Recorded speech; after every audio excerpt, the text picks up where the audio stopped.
Aaron Blanchfield is an absolute lock. I knew you were gonna say that as soon as you said this is the pick. I'm going with Cortez, dude. I Oh, think I wait, know. whatever you're smoking tonight, I need to try As it soon as because you said it, I there's already no knew. I already knew way. what you were There's gonna no say. Cortez is not gonna win this fight. I think it's going to go the distance. I don't think either one is going to get, a knockout, maybe a submission, but I think it goes the distance. So I think whoever can lay the most, licks down, dude. I think Cortez I think she edges it out, man. Man, her beauty really has you in a daze because you're I'm dazed tripping. over.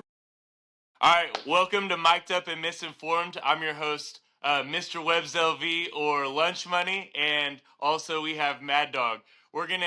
I know you guys missed us, and I'm so sorry we've been out a few weeks, but we're back and we're better than ever, and we're gonna be super Yeah. consistent here on out. This week we're gonna do the UFC predictions and Yes, sir. NFL, and we're gonna give you guys some absolute bangers. I feel super good about this card. Probably the best card of the year, and then in the NFL, we got some good matchups as well. Yeah. Both sides are pretty stacked up. Again, there's definitely some bangers. Again, even with the early prelims starting with Kyle Dawkins and Gerald Mershart, this is going to be a crazy card. If you guys see them on early prelims, it's stacked up the rest of the night. Yeah, this MSG card, in my opinion, top to bottom, best card of the year. So Yeah, it's there's stacked. absolute banger matchups. Love it. All right, let's So get into it. So first fight of the card, we have Borshev versus Camilo. Um, I'm skipping these first two fights of the card. I'll say them and then I'll let you make your picks. But I'm gonna pass on this one. I don't even know who's favored here. I think when I look, Camilo was favorite, but no, is that right? Shit, now I might have to look it up. But I'm just going off of the Bershoff just for experience alone. Just because this is kind of a weird start. Like you said, the first two or three are not the best necessarily. Yeah, I'm not seeing odds on ESPN here. They didn't give out odds here, but Yeah, Camilo I'm was guessing it's one. I pulled it relatively up. close. Yeah, Camilo was minus 170. Okay, Borshev at plus 142. So I mean, gotcha. yeah, I took Borshev. I think he's got the experience overall. I think he lost his last two fights, so he really needs this to stay active and probably keep his contract going. I saw they're cutting. UFC's been cutting all kinds of people the last couple of weeks. Especially them heavyweights, bro. There's literally like 30 to 35 heavyweights right now. So Handy even won, and they cut him. They cut him after his win. yeah, that was really interesting, bro. I Yeah, was I was kind of surprised about that, and then I saw Chris Barnett got cut as well. But I saw that today. He got cut. So I mean, it's crazy. They're just trying to lean it out to get some new talent in, I guess, right? yeah, make the heavyweight division great again. Yeah, exactly, All exactly. right, so you got Borishev as a slight underdog in that one. Yep. Um, Next fight we got uh Mekonico versus Sursokaev. Sorry for my mispronunciation. I'm not very familiar at all with either of these fighters, but I Yeah, see Surskaev is minus 1,000, so yeah. I'm he staying the must hell be away. really good. I see he's 10-0, and Mekonico is 10-3 at a plus 600. Yeah, I'm staying away. I don't know much about either of these guys. No reason for me to get involved in this. I feel like these are sometimes traps where you get into it and then all of a sudden the underdog wins, you know? Yeah, the only thing I would say in this matchup is if you are gonna ever take a favorite that heavy at a minus 1,000, if you're gonna take them, pick a method of victory they're gonna win by, whether it's sub, knockout, or Yeah. decision. So that way you can cut down the odds a little bit. Because Yep. that minus 1,000, I mean, you're winning pennies on the dollar. Yeah. So There's just no value there. And same, you could bet him to win like round one or round two. I mean, bet the under in general. There's just not a lot of value in that fight. yeah, that's a super pass for me. Yeah. Next up, we have Fatima Klein versus Angela Hill. Klein is an up and coming fighter, and Angela Hill, now 40 years old, is a plus 375, even plus 400 underdog on the books. Who do you like here? Dude, I'm going with Klein all the way. I think they're trying to get her to get going. Unfortunately, I think Angela Hill's basically just a gatekeeper at this point. They use her a lot for the newer, younger girls coming in to fight. Like I said, she's 40 years old. I mean, she does have some talent, but she's just not there. She's not going anywhere. She's not going to be making, to the belt anytime soon. I feel like Angela Hill has fought the who's who of the division. She's fought everybody. He has fought And everybody. if there's anybody that's that big of an underdog, she's probably worth sprinkling on. But again, I am with you on this. I like Fatima Klein as Yeah, well. Angela Hill is like a good evaluation fighter. You know, yeah, when you fight her, exactly, it's a good way exactly. to evaluate where you stand in the division because she's fought the best of the best, the who's who, and like you said, she's definitely the gatekeeper in Yeah, my opinion as well. yeah. But that it's hard to justify that minus 550 though. It's Yeah. I mean, exact same thing. There's just not a lot of value there. I mean, you could sprinkle her in a parlay if you wanted to. And sometimes I feel like the girls, especially the underdog, has a better chance than what the odds give her on the books. You know. yeah, 100%. I like Klein as well, but I'm gonna probably stay away from that fight just because of how heavily favored she is. I agree. There's just not a lot of value there. I finally got a pick here. It's not confident at all, but and I don't even know if I'm gonna bet it. But we got Pat Sabatini versus Shepe Merzkal. I like Merzkal in this one. He's a plus 105. It's a dang near pick 'em, but I like Merzkal here. You never know what you're gonna get out of Sabatini. Sometimes he looks like an elite fighter, then sometimes he looks like he could be a PFL type fighter. Yeah. It's hard to kind of evaluate where he stands, but I feel like Maris calls a little bit more aggressive, and I think he's going to pull a decision here. Yeah, I agree with you. I am going to go with Sabatini. I don't think Merzger was the original fighter. I think You're going to Sabatini? yeah, I'm going with Sabatini. Because I'm picking Mariscal. Yeah, I know. That's what I said. I'm flipping. I'm doing the other side. I think it's close, like you said. I think it depends on which version of Sabatini shows up. But he's had more than enough time to practice and get his training in for this fight.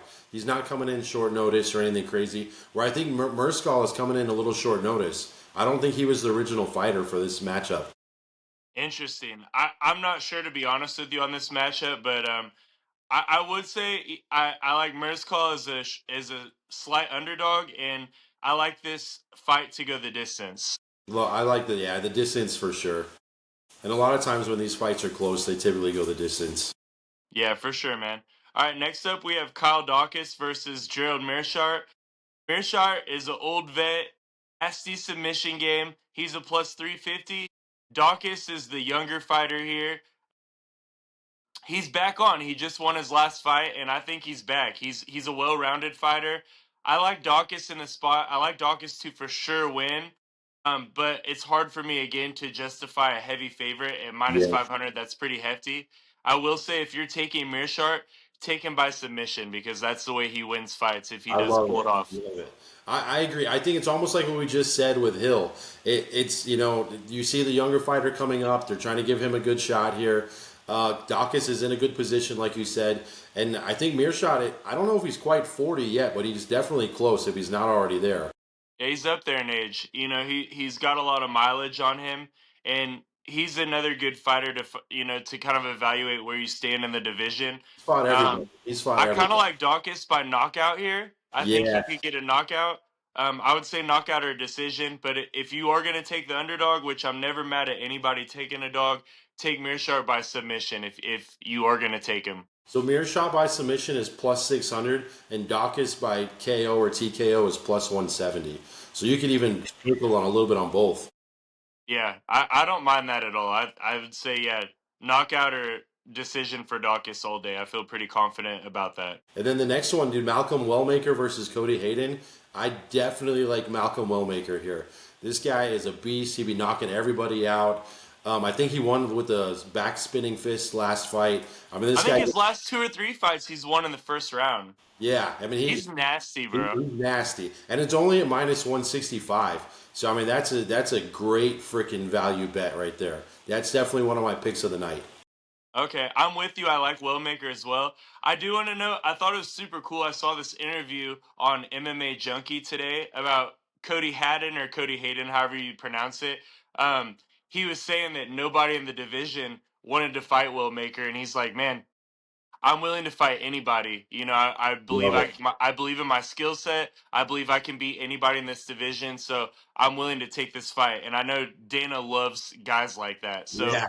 whether he wins or loses, I think that his name will, he'll definitely get more UFC fights after this, regardless of how the fight plays out. And if he Well, wins, he steals all the hype from Will Maker. So for I feel sure. like If as he as a wins, slight dog, he's in a really good situation as yeah, well. if he wins, he's going to get escalated quick. I mean, there's going to be some serious hype around this guy for sure. And So again, I this don't is see this definitely one fight of those being alley covered. oops for Will Maker to shine. I Yeah, think UFC's saying, "Hey, let's get you another 50K bonus and a highlight reel yeah, finish." exactly. But when I saw the odds were under -200, I'm like, that's a pick of the night right there. Don't mind that at all. Okay, so the next fight, this is my absolute lock of the night. Oh Absolute shit! lock, Mad Dog. Oh We shit! got Aaron Blanchfield versus Tracy Cortez. Now, look, Tracy Cortez is a beautiful woman, and I know a lot of the men in MMA fans, think she's cute and like her and are a fan. But there's levels to this, and Blanchfield is an absolute serious contender of the division. She's gonna win a unanimous decision easily. She might even pull off a submission here, but Aaron Blanchfield is an absolute lock. I knew you were gonna say that as soon as you said this is the pick. I'm going with Cortez, dude. I think I know. Whatever you're smoking tonight, I need to try As it soon because as you said it, I there's already no knew. I already knew way what you were gonna say. Cortez is not gonna win this fight. I think it's going to go the distance. I don't think either one is going to get, a knockout, maybe a submission, but I think it goes the distance, dude. And again, just depending on how the judges, want to. I feel like they've been trying to change it up a little bit with the grappling stuff, where they're not giving the grapplers as many points as they were for a while. So I think whoever can lay the most, licks down, dude. I think Cortez just. I think she edges it out, man. I'm going with the underdog on this one.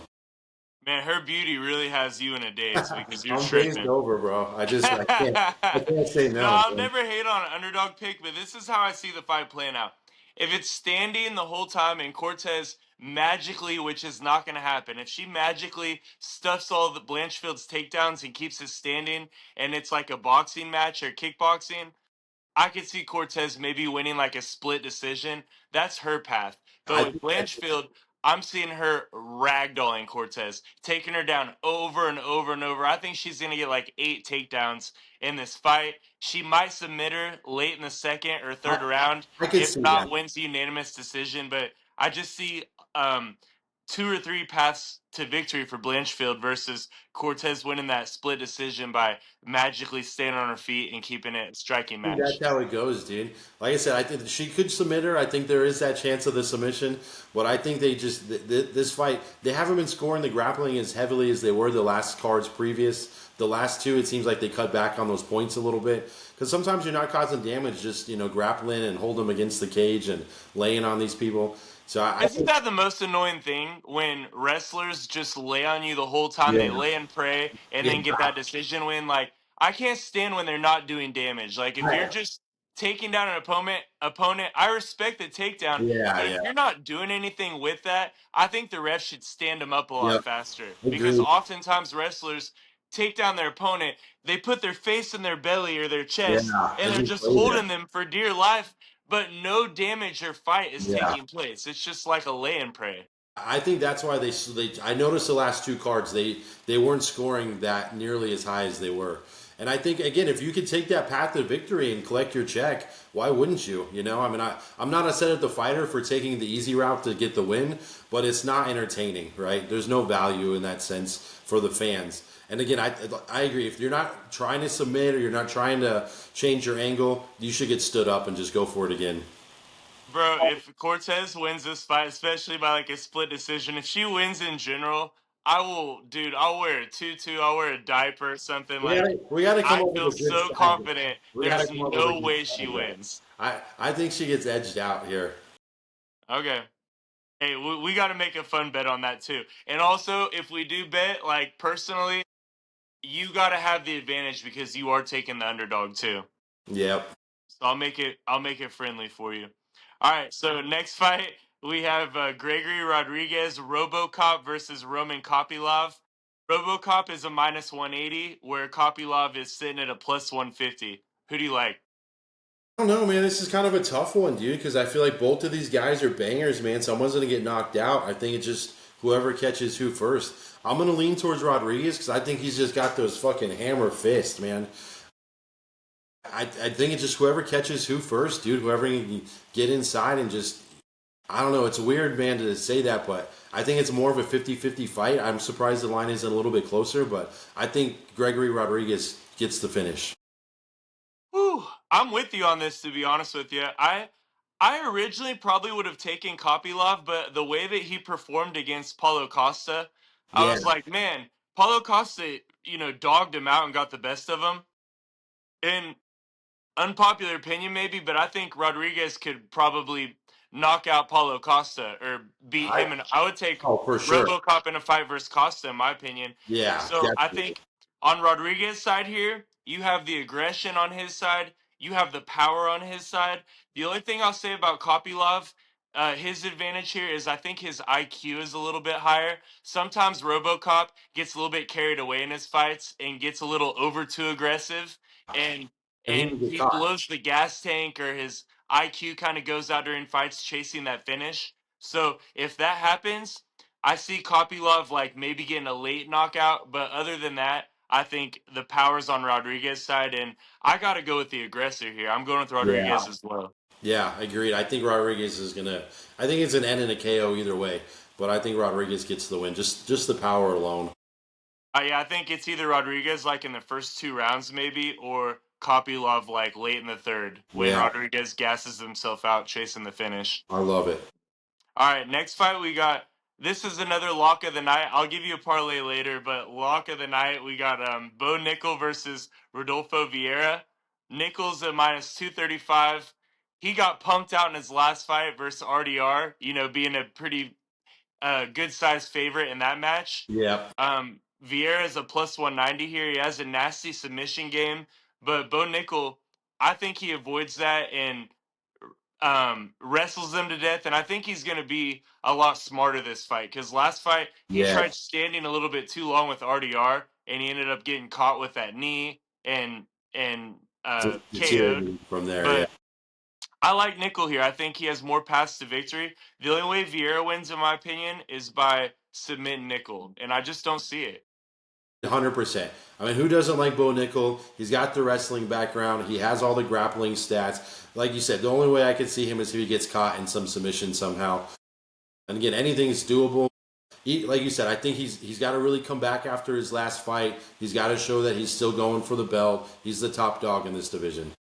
And to be fair, he lost to RDR, who before his last loss was considered a serious contender and title shot challenger. And every fighter, especially when they're green, like the way Nickel is and early in their career, they're gonna face some adversity and they're Yep. gonna have one or two fights that really humbles them Yes.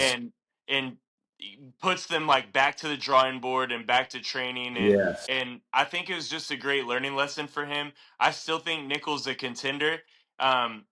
Whether it's like 3, 5 years from now, I think that his time will come and he's gonna have growing pains along the way. But Vieira is not gonna be a problem for him. I don't think so. I don't. Yeah, like you said, maybe he gets caught in a submission, but Bull Nichols all the way. Yeah, I think that's a lock. Next up, we got Benil Dariush versus Benoit Saint Denis. Saint Denis is a minus 185. Dariush is a plus 155. I like Saint Denis in this matchup a lot. I wouldn't say it's a lock, but Yeah, I like BSD a lot. I agree, dude. I don't know. I kind of have mixed feelings about this one. I probably will stay away. I won't bet this one really. Again, I think you're right, dude. I think Saint Denis gets the finish done, but I don't know. This is a weird fight. I don't How I'm know. seeing it is Benil's a lot more well-rounded fighter. I think, between like jiu-jitsu, striking, wrestling, Benil's a lot more of the complete package. But Benoit, I think, is a lot hungrier, and I think he's a lot more aggressive. And that's going to be a challenge for Dariush because if you let Dariush get his rhythm, then I think he definitely could take a decision here. But Benoit's going to be in his face, the whole fight. And I just think the pressure is gonna break down Dariush and Saint Denis is gonna get another finish here. If not, he accumulates so much damage that he ends up getting the decision win. Um, yeah, that's what I like here. Especially when it's a close matchup, where I feel like it's going to be pretty competitive. I always go for the guy that's hungrier, and I just feel like BSD. His losses. He lost to Moicano, Yeah. and he got beat so bad in the first round, but in the second round, he was winning that fight in the second round. But his eye was so blasted that the doctor stoppage came in. But I think if that fight would have went to played through, I He think could he have would had have a chance. beaten Moicano. And Yeah. then his only other loss was to Dustin, and he was tagging Dustin up in the first Yeah. round. And Dustin, his aggression cost him because Dustin finally knocked him out and caught him. But BSD's a hard guy to take out, and I just don't see Dariush beating him here. No, I agree. I think BSD it starts fighting, tough early, and you'll probably see Darush if it goes to the second round, just starting shooting just to try to survive. Yeah, yeah, I could see that too. All right, so we both got BSD there. Next is a banger matchup again, man. We got bangers going This here is a from here on banger. out. We got Carlos Prates versus Leon Edwards. Prates is minus 185. Edwards is plus 155. I'll let you take it here. I'm taking Protas, man. Again, I think he's aggressive. I think he's going to come in. I think he's a little bit better, well-rounded in the sense that he's going to shoot and grapple and aim for submissions and has the ability to knock you out. I think Edwards basically just has, like you said, one path to victory. He just wants to stand and bang. And I mean, again, it could go either way, but the Protas is another pick of the night. I like Prates a lot. My thing here is one, I think Prates is a lot more hungrier than Leon is. Leon's already got the belt. Yeah, Um, Prates is gonna has the power on his side. He's gonna be looking to finish. Edwards goes through a lot of decisions, yeah, and I feel like how we talked earlier with fighters have to go through their growing pains. Even though Prates is a little bit older, he's still super green in yeah. MMA, This is and his chance to go to the next level. 100%. He doesn't have as much miles as Leon does, and I feel like Ian Gary really helped like set him for where he stands in the Yeah, division. It went to a close decision with it Ian was, Gary, who it was probably is close. going to get a title shot in the next 2 or 3 fights, or probably the next year or two. I Yeah. don't. I wouldn't be surprised to see Gary getting a shot. I could Um, even see Gary getting the title and then this coming back for a rematch. Yeah, definitely a possibility. But yeah, I like Prates a lot here. The only way I see Leon and Edwards winning is if Prates does get over aggressive and then Leon counters him and knocks him Yeah. out. There But is that chance. Prates can take a punch and a kick, bro. He's got Yeah. he's got an iron chin, and it's hard to knock out Prates. So I like Prates a lot here. I think he gets a late knockout because Edwards is pretty durable, or Prates gets a decision. Love it. Leon stands and waits too much too. I'm not a fan of him at all. I think he's kind of a boring fighter, to be honest with you. Yeah, exactly. Like you said, he always goes to well, I shouldn't say always, but he typically goes to decision. He just wants to he really counter fights more. He's not super He's aggressive. never the aggressor in any fight. He lets you come to him first, but I think Prates is going to be way too overwhelming. Yep. All right, next fight we have Sean Brady minus 140 versus Michael Morales at plus 120. Dude, this is a banger. I Yeah, honestly, this is a I don't banger know who for I like sure. in this matchup. I keep going back and forth. Dude, agree. I agree. I kept going back and forth. I it's tough, but when it gets to 50-50, I think you have to take the value and take Morales at, plus 115. I don't know, it's tough, man. Morales is undefeated. Brady's only loss, I believe, was to Bilal Muhammad. Um, Yes, I, that's I'm not exactly it. I 100%, but just I'm didn't pretty look, sure. but it was because I remember I was going to look it up right now to double check, but yeah, that's exactly right. All right, so here's my opinion on the fight. If it goes to a decision, that's Brady's path to victory. If he gets a decision win by just taking Morales down over and over and threatening him with different submissions, and once Brady gets you down, it's hard to get back up. Brady does have a really good ground game, but Morales, it's hard to take him down.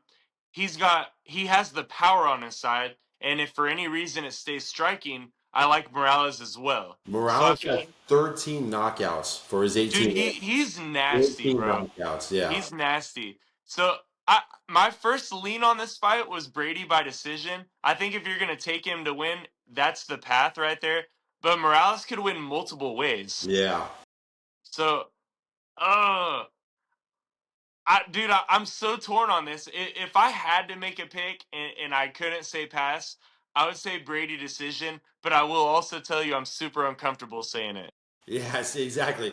This is a tough one, but again, if I think it's really 50-50, I'm going to take the value and I'm going to go Morales. And again, I think, like you said, it's going to be grappling or, standing and then Morales for sure. Yeah, we'll see if he can hold Morales down if he when he does take him down because he will be taken down at some He will point in be. this He fight. will be.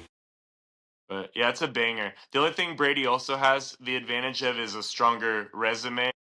Morales, I know he beat Gilbert Burns, but no That offense to Burns, but he's kind of washed at this Yeah, point. that was like his only real fight. I feel like there might have been one. He fought Neil Magny, got a TKO, but same thing. Neil Magny's getting washed He's up. older too. Yeah, Yeah. Jake Matthews, and that went to the decision. But otherwise, there really wasn't Max Griffin. There really wasn't anything too crazy.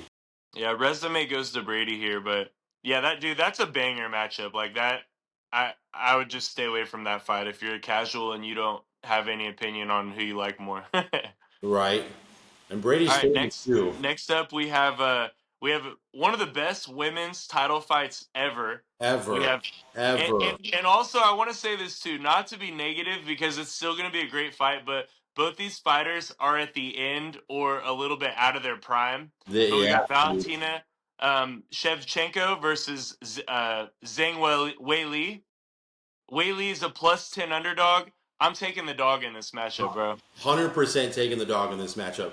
When I looked, I was surprised. They're both 36, I think. I was surprised that she was that old because she doesn't look that old or seem that old.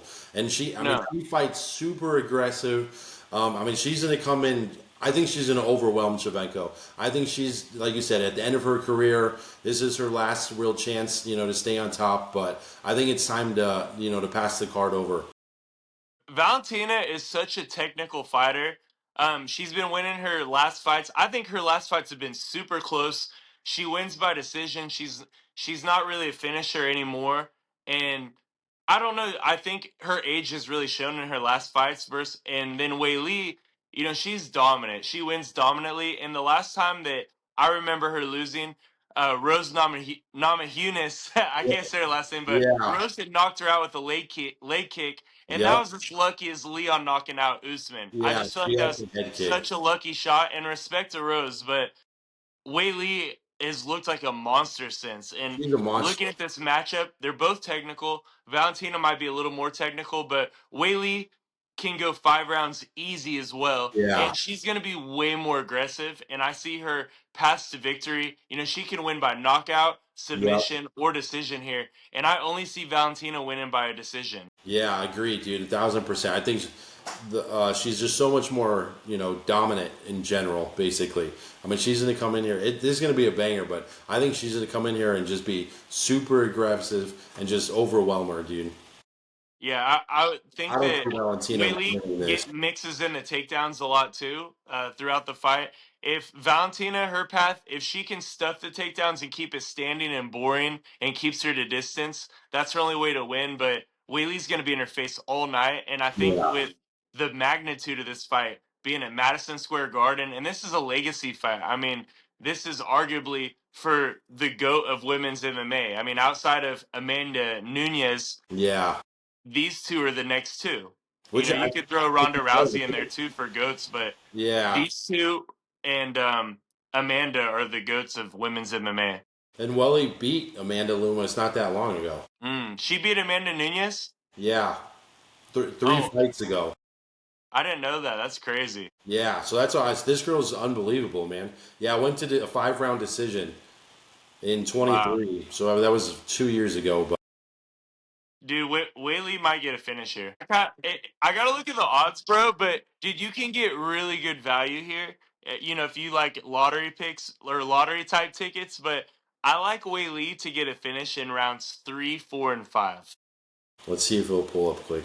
I'm on the Caesars betting app. I don't think it gives me the rounds. Okay. It gives out a lot more options on like Oh yeah, Thursday, you should. Friday. Whaley for round one is 1,300, 1,600, 1,800, 1, 2, and 3. I like 3, 4, and 5, so those would be even crazier Yeah, odds. so 1,800, 2,000, and 2,400. Yeah, I don't mind that at all. Yeah, at that's all. crazy. I mean, even I her might by look at that. decision's probably what, like plus 250? Let's see.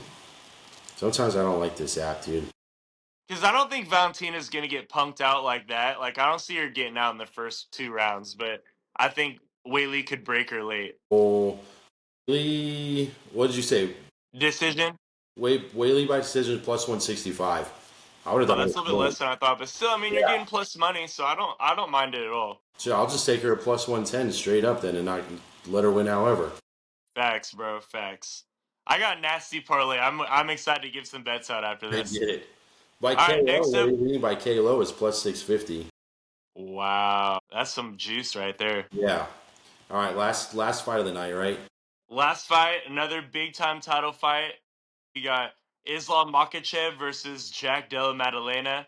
Maddalena's at a plus 225. Islam is at a minus 275. Almost minus 300 on some books. Who do you like? I think you're gonna hate me on this, but I'm taking Jack, baby. I think Jack gets it done, dude. I don't think Islam has had this type of fight before, and he went up a weight class too, right? So these guys are bigger because they're cutting weight to make this weight. He's probably walking around at this weight practically right now. Every time the fighter has a full fight camp, the fight goes the distance against Islam. He's only really had crazy wins when the fighters were, On came short in, notice. yeah, on short notice. So I think Jack's had plenty of time. He's know what to expect. There's plenty of footage. You know how to treat Islam. I think Jack gets it done at plus 230, man. I know that's absolutely crazy, but I'm with you. I'm with oh, you. I love it. I love it. I'm with you, Oh, man. I You was know what? expecting a debate So, right now. I was expecting a debate. so here's my theory. Like, I'm not a big Islam fan in the first place. First of all, he had a super close fight with the guy that fights at 145, Yeah. and the first time he fought Volk. If he fought Ilia Topuria at 155, I'm taking Topuria all day. Right? So for him to go up to Yeah. 170, it's just hard for me to justify that. Like, I know that Islam is, if he was matched up against Bilal, I would take Islam all day. But I still think I agree with you. Jack's going to be bigger. And if it's a 5 round fight, this is how I would play this. I don't know if I'm going to play this because it is a tricky fight. I like Jack to win by decision because if he stuffs the takedowns, keeps his standing, he's going to get the best of the striking. Yeah. And then if that's the case also, he's going to win by knockout. So I like Jack, his paths are by knockout or decision, and Islam's only path, which is super possible, is by submission. He's Yeah. going to have to drown Jack over and over and over. Just keep taking him down and eventually gas him out and then pull that submission victory. But that's the thing here, and why I agree with you is because if Makhachev's going to win, I only see him winning by submission. That's the only thing. He's gonna have to grapple him to death and tire him out. So unless Jack comes in heavy at weigh-ins or is sick or something happened during training, I just don't know how he could win. Basically, I think Jack gets the win. He's gonna come in heavier. He's got more power. He's got the better shots overall. And Jack Miladena's only two fights were the very first two fights of his career. Literally, otherwise he's won. So if you take out in a sense those very first two times in the ring, he's undefeated. Yeah, my kind of thought process here is Jack's gonna win, and then Islam goes back down to fight Tapuria, and he goes back to his division. And also, I know this isn't really relevant, but I've always been a big Khabib fan, and Yeah, it bothers me that they compare Islam Makhachev to Khabib's career. I think if you ever put those two, which you never would see them in yeah, an octagon, Khabib would maul Islam. I just think Islam doesn't have the same heart as him. I don't think he has the same aggression or dominance. I yep. think I agree with you. Islam, his signature wins have been on short notice Who fights for knows? the opponent. Yep. And I think Ilya beats him too, bro.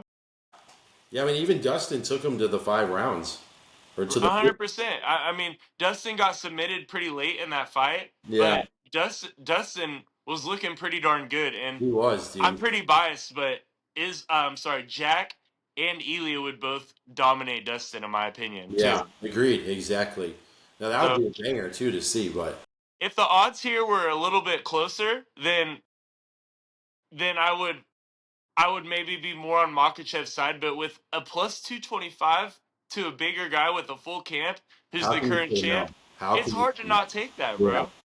So That's this is my one of dog of those the card times right where there. you see how the rest of the night goes, and if you're already in the money or you're betting their money, then you could slam the hell out of this fight. It's worth But a sprinkle. And if you do want to take Islam, in my opinion, he only gets a submission if he wins. That's going to be plus money, I guarantee you. yeah, submission or again maybe decision if he just fucking lays on top of him the whole time. And like we talked about earlier, I don't know, the refs are a little bit more lenient with a fighter like Islam, but that's not going to get points laying on him. Yeah, But I I, agree, but the last two cards, for whatever reason, they have been not been giving the grapplers nearly as many points as they were. Can we agree that? Well, I would say the dog of the card is Zhang Wei Li, but it's almost a pick 'em. But if you want to get like some good value, like the biggest value on the card for an underdog, I think it's definitely JDM. Yeah, for sure, dude. Yeah, I think that's their best value on the underdog pick. That's who I was gonna say. Cool. All right, so here's my parlay of the card, dude. This is the can't lose parlay for me. I got Blanchfield. All right, I got Bo Nickel. all right. I think that probably pays. I'm just guessing. I think that probably pays like a plus 350 to 400 at least. I'll pull it up right now. I'll try. Let me log in. Do. Yeah, I know it's a four-legger, but if you get to the Whaley fight, Just with hedge that it. being the last leg, you could hedge and Just take hedge it. Valentina, and Yeah. she's still a minus 130, so that's an easy hedge if you know, if the other legs were to cash.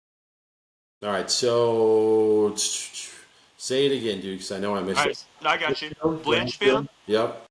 Bo Nickel, Nickel, Prate, Prates, Whaley. and Whaley. 484. Woo! That's a banger, bro, and Yeah. that's an easy hedge at the end.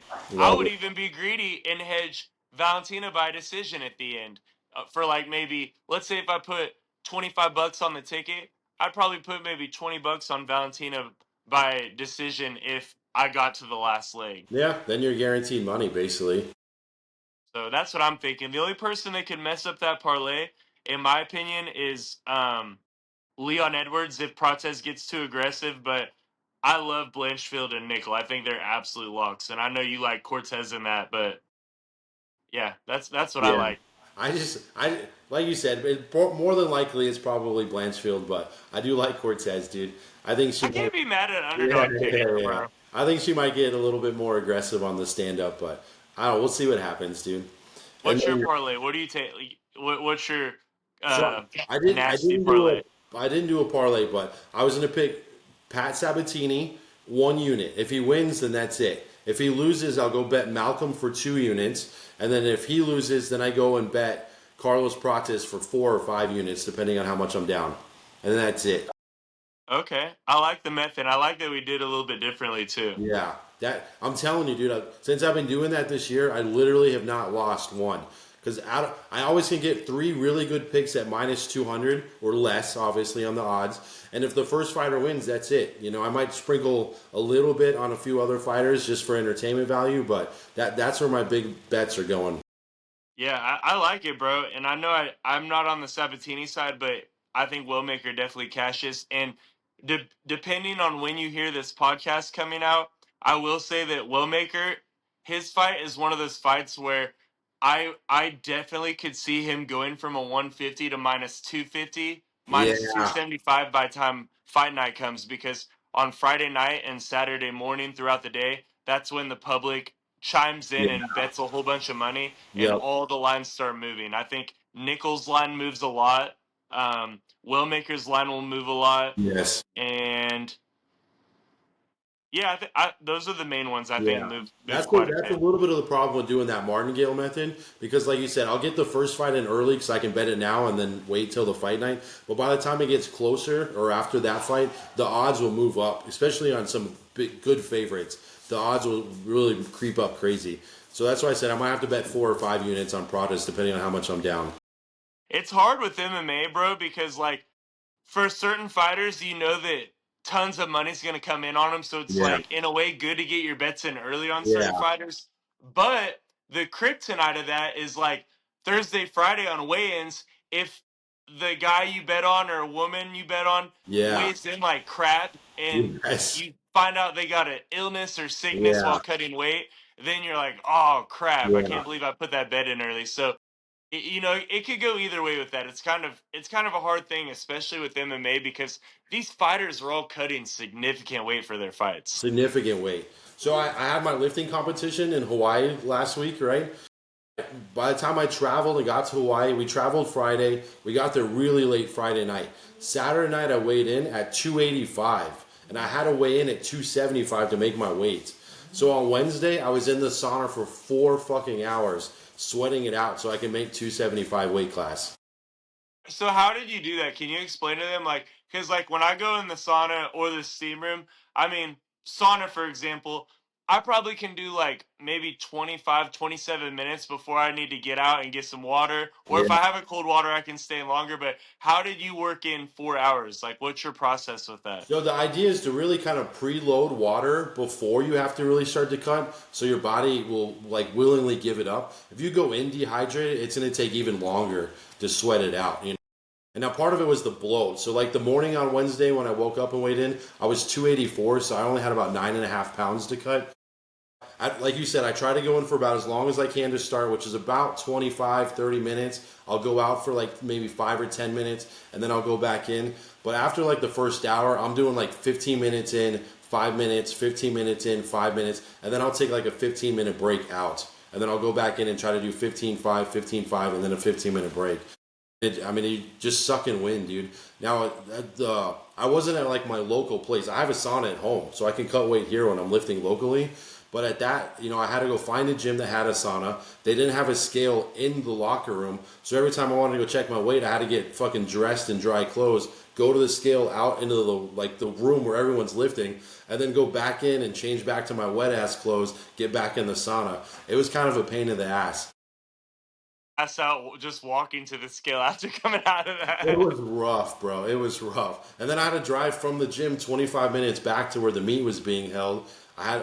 I stripped down naked, weighed in, and then boom, just immediately start drinking electrolytes.